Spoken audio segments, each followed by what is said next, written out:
My name is Leo Connors, and welcome to The Ring and All Other Sports. Tonight, I got a very special guest, the owner of Atlantic Pro Wrestling, Michael Morse.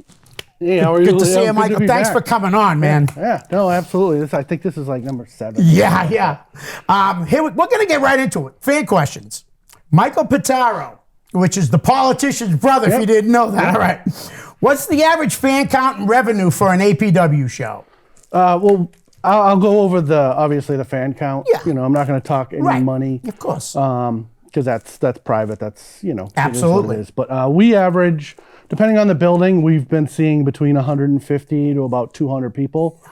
Last couple shows, I think it's the weather's gotten nice. Right. Vacations, like in Derry, we saw last week or on the 15th, we saw right around 120.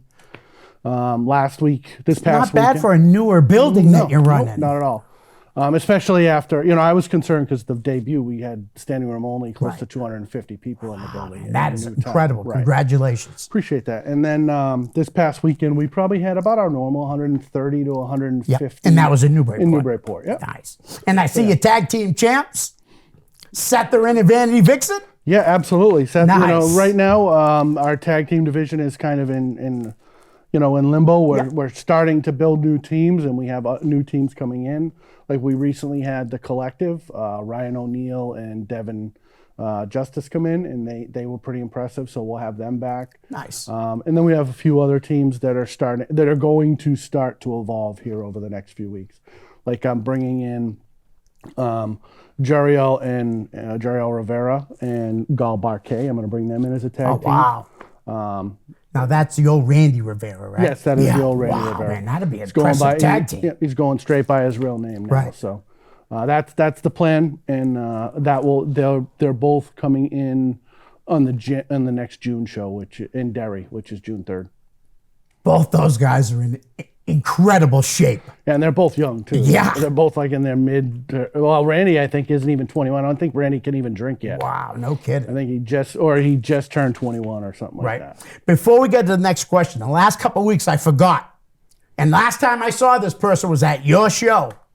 From Casanova to the king of NXT, Carmelo Hayes. Yeah, I mean, I think the second he came out in NXT, you knew that one day he was going to be at the top of the pile. I know, Braun Breaker is who Braun Breaker is. Right. He's got the lineage. Yep. So I can see why they put him in that spot. Right. And now, but Carmelo or Casanova, Christian, has just proven that he belongs there. Because there are people that they put in spots at times where you look at and like, why? Right. But yeah, from APW ring and filling in last minute just because he was there prior to going down there. I mean, if anybody deserves it, that's the kid right there. Absolutely. Congratulations. I shouldn't say kid, he's not a kid anymore. No, he's not. That's the guy. Yeah, absolutely. Doing great things. Absolutely. All right, Chris Nicastro. Great guy. Does his best to put on a great show. Also, now helping veterans who are suffering with PTSD and other mental physical issues, donating a portion of the APW show sales. It doesn't get any better than that, and it doesn't, Chris. So that's fantastic. I didn't know you were doing this until I read this question. We actually, I'm partnering with an organization called Mission 22. They are military run, so the organization is run by military veterans. I'm a veteran myself. I have a sister who spent 20 months over in Iraq. Wow. After the 9/11. Right. After 9/11. So the military and seeing what struggles and things that the things that happen to these individuals when they see battle and. This organization gives back and helps not only the families, but the individuals who are struggling with maybe getting back into society or just struggling with mental health issues. And their Mission 22 is obviously based on the statistic that 22 military veterans per day at one point were committing suicide due to the things they saw, the mental health issues that they were having. And that's why I was drawn to it. So. Every show we do our 50-50 raffle. So the 50-50 raffle, every show is going to be donated to the organization. In New Hampshire, a portion of the gate is going to be as well as the 50/50, and that is because if you work with the charity, the commission allows you, instead of paying them the gate, you can donate it to a charity. So we're doing that, and it's going to be something that we're going to continue throughout, as long as the partnership is good between myself and Mission 22. That's awesome. I have an older cousin. He's like 25 years older than me, and he struggled because he was in Vietnam. Yep. And he struggled. And I can remember like hearing my parents, talk down of him. And I'm in school learning about all these crazy things about in Vietnam and what's happening to the soldiers. And I couldn't understand hearing my parents put down a cousin who in my eyes was a hero. Because, he was a hero. And he passed away. Jerry, rest in peace. Jim Sargent, knowing what you know now, if you could go back to the beginning of your involvement with APW, is there anything you would do differently? I would have ran the other way. No, I'm just kidding. I'm just kidding. A lot of pros would say that, though. I'm just kidding. Actually, honestly, from where APW was when I started working with Joe Moakley and the evolution we've seen, whether it was my partnership with Sonny Goodspeed and now on my own, there isn't anything that I would change. I think the progression and the growth that we've seen and I started I think my first show was in 2018, May of 2018. So I'm in my just starting, and I started working with Joe in January. So I just passed 5 years being involved with APW. There isn't anything I would change. Excellent. Maybe relationships with certain people. There's a lot of stuff out there that people think that went this way when it actually was done this way. Right. And, hindsight's 20/20, but decisions were made, and I think moving forward, it's just going to be better for me as an individual and APW as a company. Excellent. Well, speaking of the future, Monty Aries and Mike Tedesco both asked the same question. Where do you see APW in the next 5 years? I see us continuing to grow. Good. I want to make a comment here. Monty Aries has been with APW just over a year. He made his debut in April of 2022 last year, and this past Saturday he won the cash and carry contract from a thing that he was dealing with Owen Brody, and then immediately that night tried to cash it in on Brian Malonis and fell a little short. But I will tell you right now that Monty Aries is one of those young, up and coming individuals who are in the business a year. Right.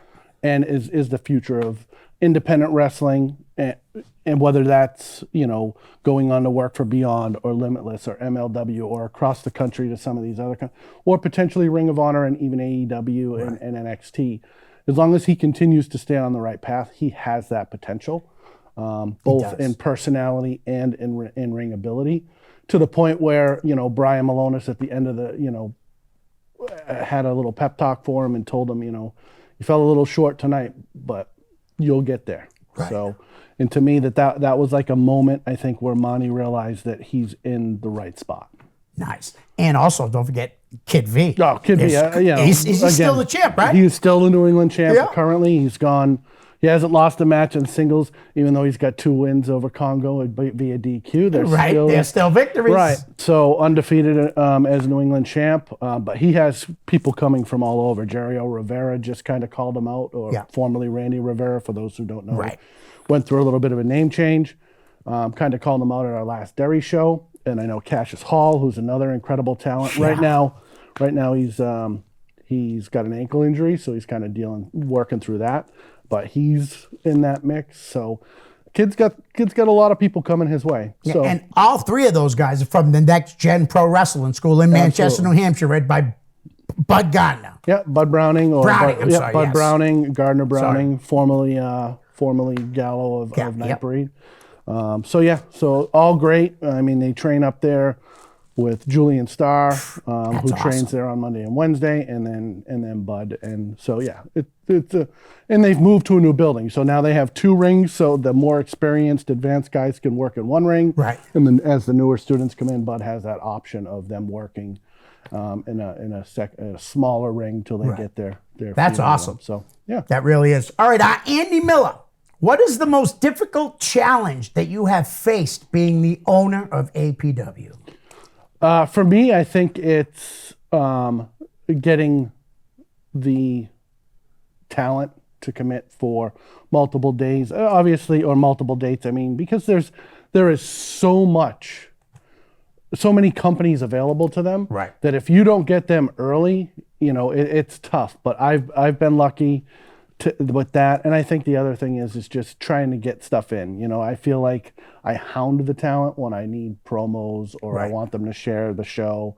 I'm of the mindset that if I invest in you, I would like you to invest in my company and share the shows. Even if it's just sharing your match card saying that on this day I'm wrestling so-and-so for Atlantic Pro Wrestling. So that's been kind of the biggest struggle for me. It's a struggle for me too, getting the guests to share the show. They'll share it once and that's it. They stop. But that's all right. Andy Crane, how did you come up with the idea for a match card that is entirely randomized? Yes. I did not know you did that. That cool. is actually the June 3rd show in Derry. Okay. Name pending. I've had Superstar Shakeup. I called it in the building that night, mystery matchup. So basically what we're doing is everybody who's on the card, we're throwing their images into a system. We're calling it the APW computer generator, a matchmaker or something like that. And everybody's face will flash, and then the final face that appears is the first combatant of the match. Do it again, second combatant. Nice. So no matches will be made prior to the show. Right. And then the third will be the match type. So it could be, we could see Kid V versus Monty Aries in a pure rules match, or Kid V versus Monty Aries in a point system match. So it's kind of taking like the mixed match challenge with the spin of the wheel, or lethal lottery type. So it's that. Everybody who's on the show will be on the poster, and we'll be advertising. We're putting together a promo or a commercial ad. So that will be out, and that's what June 3rd is. It's completely randomized. Everybody, no, the fans won't know, the talent won't know until their face pops up who's wrestling who. Now that's pretty neat. That really is. And I know, like you said, they've been done in bigger promotions, but never really in indie promotions. Yeah, I think it's going to be a lot of fun. It could make for a lot of interesting matchups. So I'm looking forward to it. Excellent. All right. Let's see what we got next. Dan Ruckus, who is your favorite performer on the independent scene? That's a loaded question, man, because you might as well name a couple if you want. I mean, honestly, it's tough to name one person on the independent scene because there's so many people that are hot right now. I like Channing Thomas. I like, obviously, Monty and Jay are two of my favorites to watch. Cassius. Cassius Hall. I would say if I go outside, I also like, it's tough because I like Steve Stetson, I like Antonio Zambrano, I like Brian Clancy. I think, I say character-wise, gimmick-wise, whatever you want to call it, I really like Ryan Clancy. He does like the old school like bodybuilder where he does like the... Oh, okay, a throwback wrestler. Right. So that's what he portrays as a character. So I like that. But to say one person, as a promoter, that's it's a loaded question. Yeah, and there's a lot of guys that are on the cusp, right? Like Channing, like the Alec Price, right? Guys like that. Also, Mac Daniels. Yep, Mac. Landon Hale, who only time I've ever seen him wrestle was on your shows. Well, Landon, I'll break it now. We're in July. We are introducing I'm not going to break much, but we're doing a tournament in July in New Hampshire. It's going to be a New Hampshire-based tournament, so every year annually. Nice. And Landon, I'll break it now. Landon is the first participant that has signed on to be in that tournament. Excellent. So it's going to be a one-night, 8-man tournament. It's kind of. I don't want to compare it, but it's kind of like the Super 8, but it's going to be specific. It's only going to happen in New Hampshire. Right. It's only going to happen in APW because it's our specific thing. Right. Now, seeing how you brought up like the Super 8, is it going to be like maybe guys from not New England? Well, there's a whole lot of new faces. Okay. There's some some faces you see all the time. Right. And then there are some that have never, they've been in New England. Let me rephrase that. They've been in New England, but they've never been in APW. Okay. Awesome. All right. Michael Pataro's back. How much do you bench? He asks every single person that question. Okay. Last time I bench pressed, I think my max was like 325. Nice. That's pretty good. Yeah. That really is. I couldn't do that. I weigh 350 pounds, so I should be able to at least throw up the yeah. But no, 325 is the last time I actually checked my max. Okay. Now, his brother, the pro wrestling politician, do you listen to wrestling podcasts? I do. There's I listen to a few. Obviously, I listen to Busted Open Radio, Bully Ray, Tommy Dreamer. Mark Henry. Mark Henry. I also listen to Top of the Cage podcast, which is a local podcast with Juice and Bill. They're really good at I've been on there twice. I know Chase has been on there a couple times. Right. But they're very knowledgeable about professional wrestling, so that's one I watch. And when I hear Jim Cornette says he's good, when I hear that he goes on a rant, I'll turn that on. It's not that's the one I listen to religiously. Yeah, I mean there are a lot of people that do it. Just Jim Cornette to me sometimes can grate my nerves the wrong way, just the way he. Right. I mean, and that's his prerogative. Everybody has their opinion, and that's fine. It's just not my cup of tea. I just followed Mick Foley's podcast. I didn't even know Mick Foley had a podcast. It's actually, Mick Foley's a guy that everybody likes. And you like listening to him talk, so it's very entertaining. He does it with Conrad. Okay. So he does it. Conrad is Ric Flair? Yeah, his son-in-law. Son-in-law, yeah. He married Rick's oldest daughter. Yeah. These guys wicked knowledgeable about wrestling, man. All right, Andy Miller. You know Andy? Yep. What year did you start watching wrestling? The first wrestling match I ever saw was on TV, and it was in 1984. So I had just turned 11, I think is when it aired, maybe right before, but it was when Hulk Hogan beat the Iron Sheik. Nice. In Madison Square Garden, and it played on like a Saturday morning or something, the replay.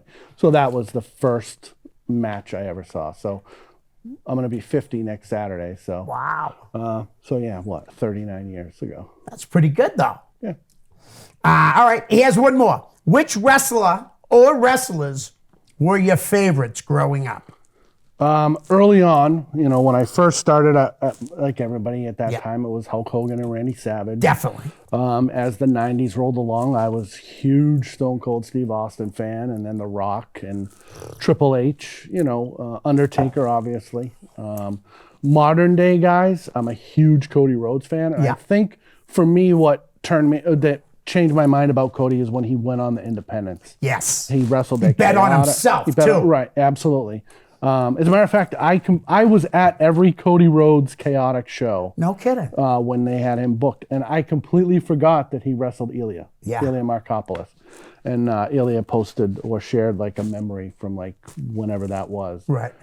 So to me, right now, I would say Cody Rhodes, and I really like Jimmy and Jey Uso. Me too. Me too. And I would love to see. The dynamic of where that's going. There's just so many ways with the bloodline. Yeah, and I'll tell you that was the number one storyline of the year. It's been the number one storyline for like a couple years, 2 years. Yeah, right. You're right. I mean, Roman Reigns is the first professional wrestler to defend the same title at 3 consecutive WrestleManias. That's crazy. Yeah, because I think it was either today or yesterday, he's at 955 days as champion. Yeah. He's going to get the 1,000. I mean, even technically, the way that the record books go, he could lose the WWE title because it was the Universal title that he had originally and still hit the 1,000 days. Yeah. But I'm not sure. There's so many different, are they going to separate them or are they going to make a new title and it just be one? It is what, And what about Solo? I think Solo's role has been, for lack of a better term, minimized. Yes. He's kind of like that. He's actually, in the layer of things, he's kind of like that third behind-the-scenes character. You only see him when you need to see him. Right. Otherwise, he stands there and he's silent. Yep. But yeah, I think that one day he'll be a world champion. Besides Matt Riddle, in my opinion, he's gonna have a very successful career. from coming from NXT, because you've Absolutely. seen so many of them just haven't gotten it, you know? Only problem with Riddle is he's just got to keep his head on straight. Yeah, he's a little screwed up, man. Yeah. Well, I mean, he was a UFC guy Well, yeah, before that's his true. WWE. So Yeah. And I like him. I met him. I love Matt Riddle. He's really nice guy, too. Was really good to the fans. I saw him at a Beyond show, taking pictures with everybody. Yeah. Didn't say hurry up or nothing, smiling. He was really nice. All right, Casey Campbell. How do you see APW evolving in the indie wrestling boom period we're experiencing right now? That's a good question. It is. I mean, do I want to be one of the top independent promotions in the United States? Absolutely.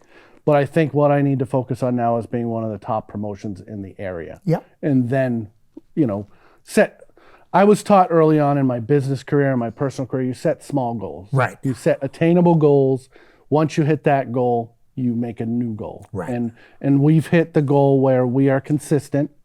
We have solid crowds at every event. Yep. And now we need to figure out how we're going to take it to the next level. So maybe we're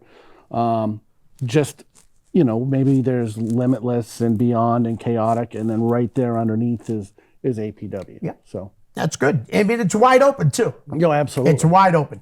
Dave Forney has a couple questions. Yep. I know APW has recently expanded to new towns in New Hampshire.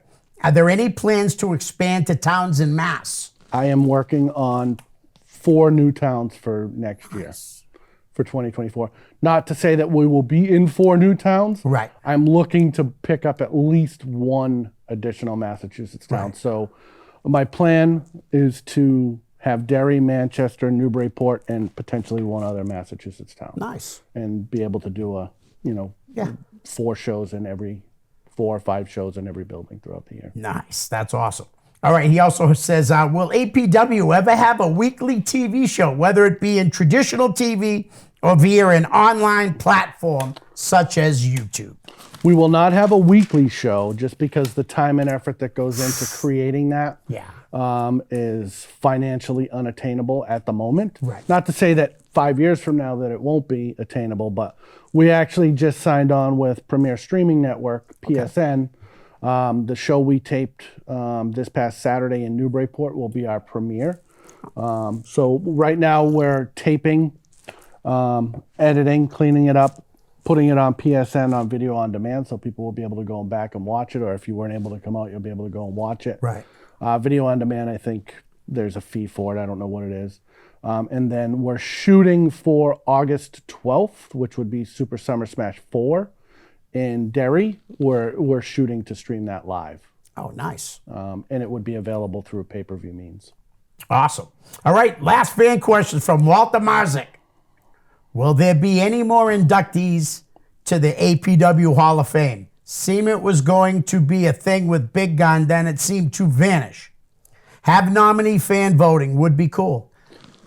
It is something that is still in the discussion. Yeah. The issue is that a lot of the people that would be eligible, in my mind, for the APW Hall of Fame, if we were to continue it, is that they don't. It would be tough to get them back. Right. To a show to induct them into the Hall of Fame. I think the Big Gun thing was kind of like a Joe Moakley thing, and they were real friends. And, right. But it's not something that's out of the realm of possibility. It's just we have to find the right person at the right time that's willing to come in. But it is certainly something that we could throw out to the fans after I figure out who was willing to come in, and then have them choose who they would like to see nominated. That's not a bad idea. Yeah. And I was wrong. There is one more question. Matthew Seidel, what advice do you offer to people that want to get into the pro wrestling business? No. I would say make sure that you go to training. Right. And you're consistent. Whether or not you want to be a ring announcer, play-by-play announcer, color commentator, whether you want to be an in-ring talent or a referee. That's my biggest thing is consistency. Right. Keep showing up, and when you have those bumps and bruises, try and push through them. Or when you have that that issue that comes up that you feel like it was a kick in the butt and you're just feeling down from it, try to push through it. Right. Because that's the biggest thing. As a promoter, I've had that feeling like, what am I doing? What I'm doing, is it translating to the way I want it to for the fans of APW or even the talent? And there are times in the 5 years, there's probably a handful of times, probably more than a handful, that I've felt like, I just want to sell this, be done with it, walk away. But there's something about show day. When you get to show day and you see how the fans react. Right. And you have rabid fans. Yes. You really do. Yes. Yep. So that's what keeps me going as I continue to push through those things. And that's the only advice I can give. And ask questions. Be a sponge. Right. It's funny because I have cousins say to me, why don't you run wrestling shows? You love wrestling so much. And I always say to them, you got $3,000 I can have? And they go, what do you mean? I'm sorry, because it takes money to make money in independent wrestling. Yes. You're not going to make money right away unless you get really lucky.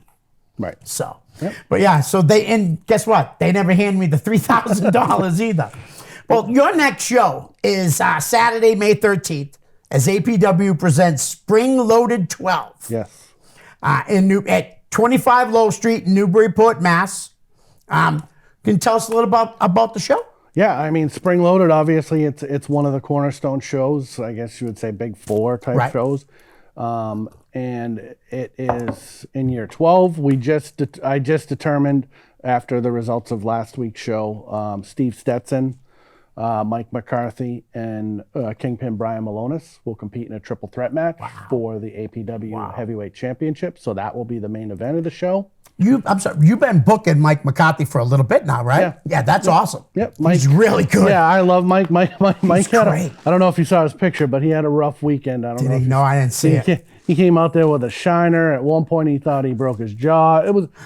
I reached out to him. I make sure he was okay, and he's like, "It was just a rough day at the office." I'm like, okay, right. So the three of them will compete for the APW Heavyweight Championship. I know that BMT and Ariel are returning, and they're going to wrestle Nights In. However, that will be, and we'll be putting it out, but I'll announce it right here because the video will probably be out before this comes out. That will be Tornado tag team rules, so there'll be no tags. It'll just basically be a free-for-all. And BMT and Ariel have stated that if they do not beat Nights In, they will never compete.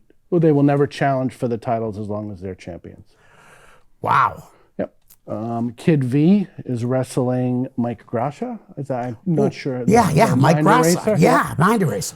Making his APW debut. It's nice to see that. Yep. Him going other places than Proving Ground and NCW. Yep. And also on the show we have Antonio Cristiano Zambrano, who's been around with us since last October, so quite a while. He's wrestling one of Elia's students, Kush Bandicoot. Okay. I think he's in a tag team with I've actually heard of him. And then Monty Aries is wrestling Ryan Clancy. Yeah. Bodybuilder guy. The old school bodybuilder guy. And then we have Cassius Hall versus Owen Brody. It's a good card. Yep. And we have one. We're going to do there are two students at Next Gen that are ready. So we're going to give them a match on the show, and it's going to be kind of like a Next Gen. Nope, they're gonna be on the card somewhere. Cool. It's going to be like a Next Gen feature match, right. Or we're going to call Next Gen, whatever the name is. Right. Student come up showcase or something. But they've really been working hard both in the ring and at shows. Because a lot of people don't realize that, it takes a village to run these shows. Yeah, it does. It takes a family. You need to be tight with these people. And I wouldn't be able to do what I do as a promoter if I didn't have a team like I have from Next Gen. Right. They show up at 7:00 in the morning. I'll go through a show day. Yeah, definitely. Please. I pick up the truck. I drive. I take them all out to breakfast because they understand that, I have a show to put on. I'm not made of money, but I buy them all breakfast. Yep. That's good. As a way of saying, I appreciate you, showing them appreciation. And then we go over, we load the truck up. Once the truck's loaded up, we all head to the venue, whether that's Derry or Newburyport right now. We get the show set up. I let them all leave and break for lunch. They come back for call time, and then they're either doing security, they're doing backstage stuff, whether production stuff, Right. or so that's the kind of two things that they do if they're not on the show. I mean, even Kid V and Monty and Cassius, they all show up and Right. do this stuff before shows. It's good. Because Bud has instilled in them that this is what you do. Yeah. To kind of pay your dues and give back to the business Right. that's trying to help you push you along. So, and then at the end of the night, we break it all down, load the truck up, and drive back to the school and rebuild the ring. So from 7 o'clock in the morning, I pulled into my driveway at 1:30. Yeah, I was going on to say, Sunday it's morning. got to be late. Because I stay, even though there's so many kids and young men and ladies that help with that, Right. they don't let me touch a thing. I try to help and they Right. yell at me. Yeah. But I make sure to stick it out and stay there until Right. they're all going home. Yeah. I don't want to be with the truck, because I easily could get in the truck and bring the truck back and go home before they're done. But Right. that's not what I do. So that's a typical day. And that's good, though. Not that they need it, but keeps them on their toes, too, to let chop. You know what I mean? Like, they could easily go slower if you weren't No, there. exactly. So that's a typical show day for us. We've gotten to the point where we'll get to a venue about 10 and it'll take us about 2.5 hours to set everything up. And then they have a few hours to whether they want to go to the gym or just chill out. Right. I know some people go and they take naps in their cars. I took a nap in the ring this week. It was just rough. Hey. It's just, it's getting old. It sucks. I sure does. I'm almost 60, man. Wow. I'm 58. Yeah, well, you look good for So, 58. thanks, man. I appreciate that. So that's a typical day. And so, but May 13th is going to be huge because, Brian Malonis is, Brian Malonis is Brian Malonis. Best pound-for-pound wrestler around. The mastodon of the mat. Yep. He's got so many nicknames. I love it. But He looks great, too, because I saw him Friday night. yeah, he's lost. Last time I heard a number he had lost, it was over 100 pounds. Yeah. So He looked really, really yeah, good. he looks great. Like I told you, go back and look at go to our YouTube page. Yeah. There's a 2-minute highlight of him versus Mortar from our first night in Derry. Brian Malonis came off the top and took a suplex. I will. And I like Mortar, too. Not only did he take a suplex, he gave a suplex. Wow.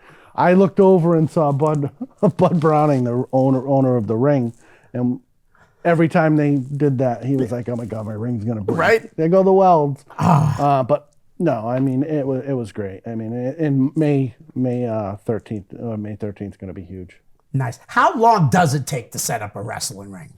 The ring Bud has, we actually have it down. The team has it down that it's completely set up and dressed in probably 40 minutes. Wow. That's really good.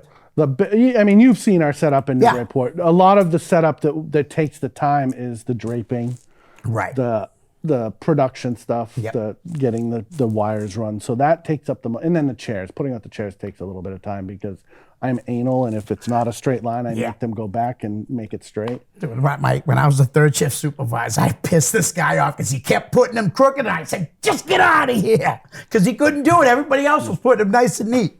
But I'm like that too. I'm anal about that. Yeah, if I'm sitting doing the music for the night and I look and it's like it goes like this, but and then it starts going forward. I'm like, no. Somebody come, literally the first chair is on a line. Just follow the line all the way across. Without fail. Funny. But if that's all I have to complain about on show day, then that's not a whole lot. So. Well, and like I said, you do got a really good roster. There's a few young kids I'd like to just throw out at you. I know you know most of them, but AJ Phoenix. AJ Phoenix, I think actually before Danny Miles got hurt, Danny had actually mentioned bringing him in because they're both. At last I knew AJ was a member of the unit. Yes, I still think he is. Yeah, I know that I only see the stuff kind of on the chaotic side, right. More local to me. They're down Fight Life and right. that type of stuff. So he recommended him to me. It's just I have some stuff going on with certain individuals that I need to wrap up before I can start bringing in new faces. But he's definitely on my list of names and people to bring in. And you were saying tag teams in limbo. I got a really good tag team: Scott Levesque and Eric Dillon. I have only heard of them. I've never actually seen them compete. Scott is real impressive looking, and he's a good worker. And Eric's working out. Looks really good too right now. Yeah, I mean, it's really just a matter of research because that is a division that I want to start building. Right. As well as I'm revisiting bringing back the women's title. Right. And trying to build that division up. The problem is, again, the women are so talented in this area that it's tough to keep a group on a consistent level. Right. So that's kind of where I have to make a decision whether or not it's viable to do that. I'm going to throw a name at you. We already talked about him off air, but I want to bring him up on air because I haven't done it enough. Cesar Leo. Cesar Leo, I've seen him compete a few times. I've gone down to Top Rope, and I haven't been down to any of Ryan's shows, Pro Wrestling Super Show, I think it is. Right, yes. And then you got Teddy's Live Wrestling. Yep, Live Pro Wrestling. I haven't been down to either of those shows, but I've seen Cesar a few times at Top Rope. Very impressive. Yeah. Reached out to him a couple times. It didn't work out. But he's definitely somebody that's on my radar. He's impressed me every time I've seen him, and the footage I've seen recently of him, he's evolved and he's definitely gotten better. And he's another guy that's in shape ridiculous. Yeah. Ridiculous. Actually, his physique, when you look at him, he reminds me of like a Rick Rude almost. Yeah. Definitely. A little shorter and stuff. But he's got that slender look, muscular. Yep. Wide shoulders. Yep. Absolutely. How about Elle Valentine? Elle is actually working one of our shows in Derry in July. Awesome. So she'll be making her debut. She's good.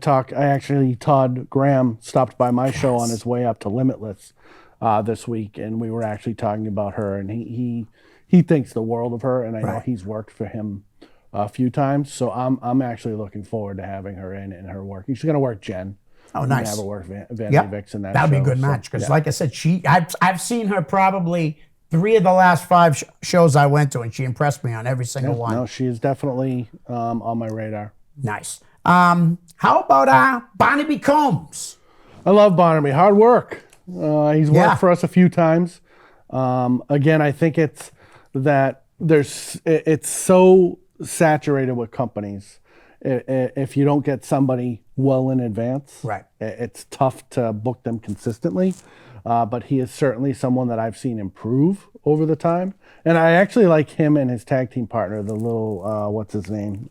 He's next, Aaron Penn. Yeah, Aaron Penn. I have him next. Yeah, Aaron actually worked for us in a battle royal a couple years ago and was kind of like, I don't remember if Sarah, what the heck was her name?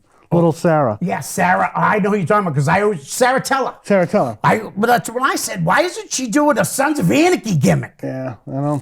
Right. I mean, but I think she's just kind of done with professional wrestling now. But and she was pretty good. Yeah, and she got he was getting like similar responses to she got when she was in her first battle royal with APW. It was pretty awesome. But that particular battle royal, Johnny Fabulous was there, and I just happened to come out from behind the concession stand and stand there talking to him, and he said something to the effect of, look at this guy selling for her. This is crazy. And I'm like, it's wrestling. You know what I mean? You dispel belief for crying out loud. Yep.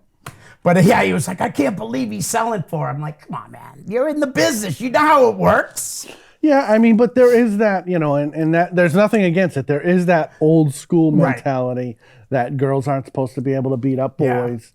So tell that to Alley Cat and some of the other girls and Jen. Say that to Jen. Yeah, no, I mean, Jen. I mean, no disrespect to Setherin or Amato, but I think Jen hits harder than he does. She's got herself in fantastic. Yes, absolutely. Not that she was ever not in shape. Right. Fantastic shape. No, absolutely.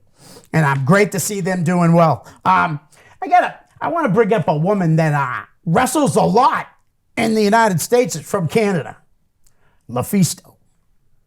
I've seen some of her work. I've never seen her live or really studied her because I think for me the name just for some reason it just seems like she might be out of the range of what I can Right. can afford. No, I hear you. And I don't want to, I don't want to talk to someone and then insult them and say, Right. hey, you want this, but I can offer you this. Right. I'm not that type of person. And I'll be honest with you. If I reach out to someone and they give me a number, I'm going to be like, I said, I appreciate you reaching out, back out, but I'm not going to insult you because my offer is not going to come anywhere near. Right. I hear you. Let's talk about some other good independent wrestlers around here. BRG. I love BRG. Again, it seems like every time I reach out to Brett, he's got a new show, and I know that he's like the head of the ring crew for new or a Limitless show. It seems like it's always, but that is someone who I think has turned the corner, and he's on that now. He's on that same path that like Channing was a couple years ago. Where Alec. Yep. I think he's hitting his stride, and now it's to the point where he's focused and he has a vision of where he wants to go. Right. Very, very talented kid. Yep. How about let's talk a little about Channing Thomas. Just was in the Super 8. Yep, absolutely. I haven't watched the Super 8 yet. Yep. I plan on going back to watch it, but I heard he had a pretty impressive outing. And Channing's always impressed me. Right. Even when he was doing that frat brother gimmick tag team with his friend. It's one of those things where he's got so much on his plate. Like I would bet if we asked Channing, he probably has people that have already reached out to him to work next year. Right. So. Yeah, I wouldn't doubt it. How about I saw him at Lucky Pro Wrestling. Vern Vicalo. I love Vern. He actually just posted a picture on Instagram of what he looked like in January and what he looked like in April. Yeah. Putting in the work. I don't know. I've reached out to him a couple times. He's still kind of indecisive on what he wants to do, which I don't blame him. I mean, he separates his shoulder, feels like he's ready to come back, and then he gets in the ring and separates his other shoulder. Yeah. So I mean, Vern knows that if and when he's ready to come back, there will always be a spot in APW for him. That's awesome. I will find a home for him, whether it's as a wrestler or an on air. If he just wants to come in and do commentary or come in and be a general manager, there's always going to be a spot for Vern. But I know there's that type that he's getting his feet wet, probably seeing what his body can handle. Right. And when he's ready, he'll reach out. I'm pretty sure of that. That's pretty, and he's still fairly young. Absolutely. He is, you know what I mean? So he could take more time off and then come back, maybe healthy, Absolutely. I mean, a lot of guys are able to wrestle again that weren't able to for years. Look at Edge. Edge was gone for 11 years or something like that? 9 years. 9 years? 9, yeah. You got Edge. Paige had the same injury. Yeah. Daniel Bryan was supposed to have never wrestled again due to concussions. And Christian and Daniel Bryan's taken some of the most insane bumps that and he's still doing it. Yeah. I'm like, what are you doing? Nice guy though. Yeah, unfortunately, once you're in this business and you go 110%, you can't go 90 or 80 or 75%. It's always going to have to be that 110%. And, I guess the risk outweighs the reward in some cases. But absolutely, it does. Let's talk about it. You watch AEW? I watch a little bit of AEW. The thing I like right now is the way they're building the Elite versus the FTR. No, Elite versus the Blackpool Combat Club. Okay. And I like the little back and forth that they're doing where Kenny Omega's not 100% ready to trust Hangman Adam Page, but Hangman's always there to bail him out or vice versa. Right. So it's good. I also think that they just started this past week what's going to turn out to be a good storyline with Adam Cole versus Chris Jericho. Oh, really? Yeah, where they had... Well, they handcuffed him. Yeah, they handcuffed him, and then the three girls, Paige, Ruby Riott, and Tony Storm were beating up Britt Baker with Britt Baker with the kendo stick. Yeah. So. And MJF. Yeah, MJF right now. Roman Reigns is on another level. Right. There's absolutely no one even close to Roman Reigns. Absolutely. Right now. But I would say that for me, the level that MJF has evolved, I always compared him with The Miz, like the amount of heat that but I think Miz's role is kind of seeming to diminish, and it's just maybe it's time for younger people to. Right. But MJF is just continuing to skyrocket, and I truly believe that the WWE is going to throw so much money at him that he's going to have to leave AEW. And you know, I mean, he grew up wanting to be in the WWF, WWE, Right. you know? So, I mean, there's no way, and you're right, they are going to throw tons of money at him. Yeah, because I think Triple H. I think Triple H is a big fan of MJF. I mean, I don't have any inside thing. It's just personal gut feeling. No, I mean, how could you not be? Honestly, though, I mean, he's so good. And in the female division, it looked good at first, and I don't know, man. It just hasn't really continued to get better. I mean, Anna Jay is pretty good for the young ones. Yep. Julia Hart. Yep. And there's one other one real young. Oh, Jamie Hayter. Jamie Hayter. Well, Jamie Hayter's our current champion. Right. And she's from England, and she's not brand new. She's been around for like 6 to 8 years or something like that. Right, but on the level she's on. Right. I don't know what's going on. I know they brought in Madison Rayne, and she was kind of like a coach / booker or whatever you want to call it, producer for the women's division. It just, I don't know if it's backstage doesn't want to give them the time because they want to focus on these other bigger storylines. But so, you know, supposedly they're adding a third weekly show. Yeah, supposedly for Punk. Yeah. Because they childish. Yeah, well, Punk just needs to stay at home in his apartment or whatever he owns in Chicago. But I will say, I know personally, he's a jerk in real life. He really is. But he's so good, I overlook that, and I want to watch him. Right. No, I really do. I mean, I watched him when he came back. Yep. I'm not the biggest CM Punk fan. Right. You know, but sometimes you got to look at it and say, is it worth the aggravation? Right. And it wasn't. For that scrum was absolutely ridiculous.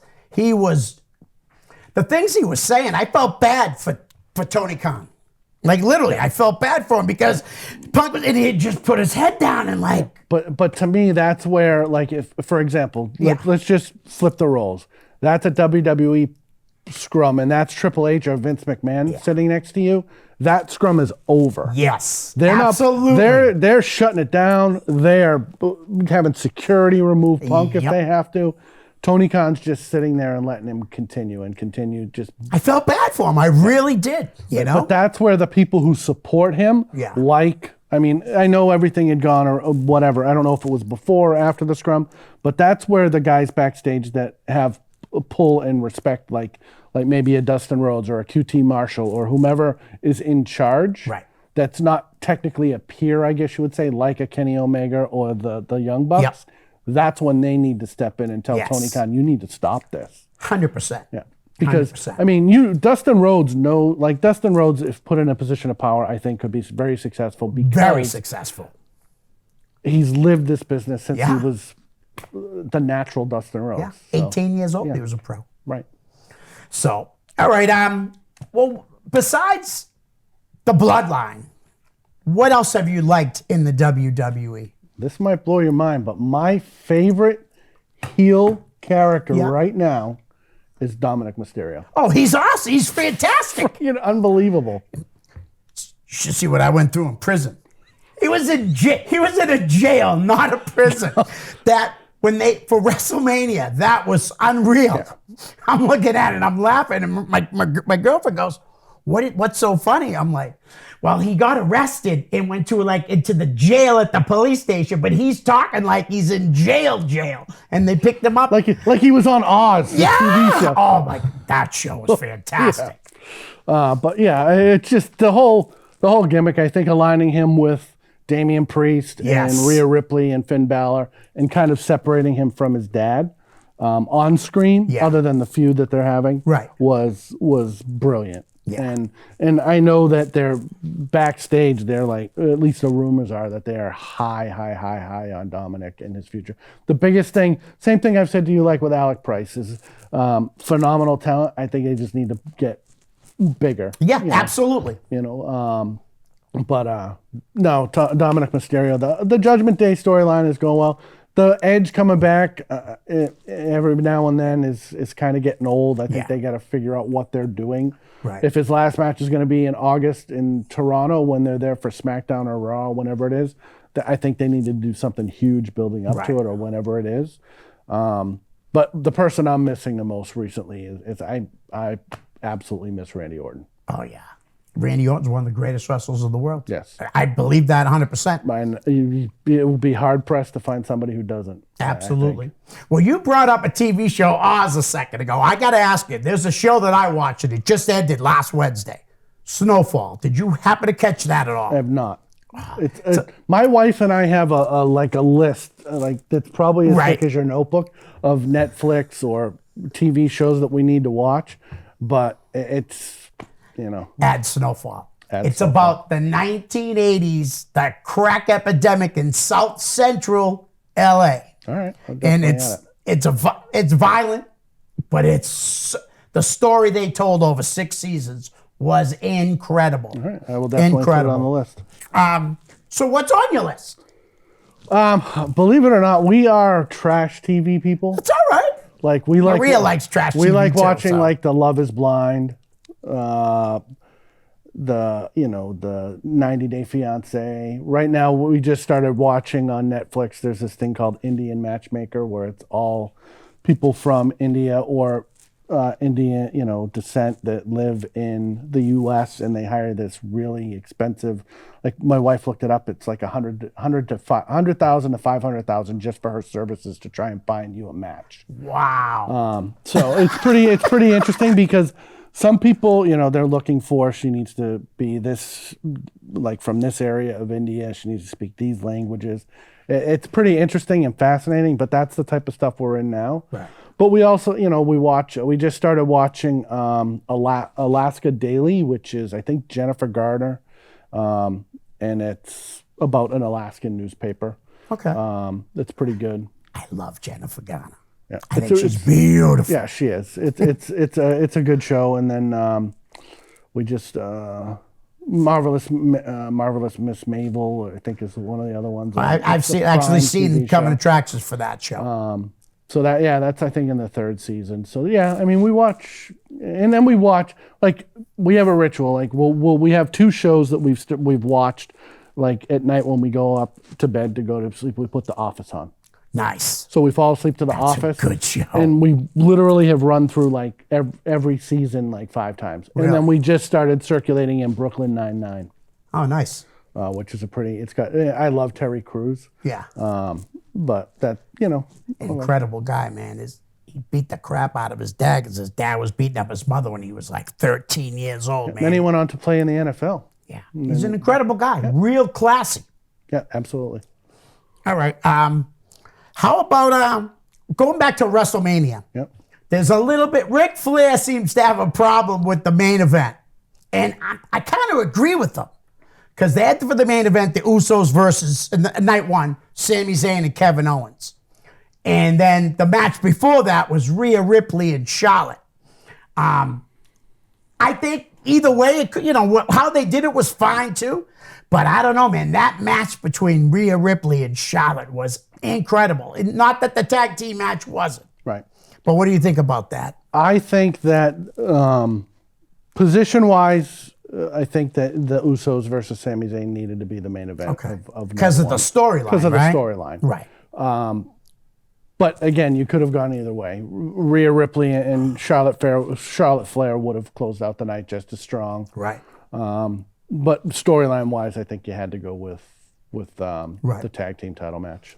But that match was so good. And you brought up earlier, I don't know if it was on air or off air.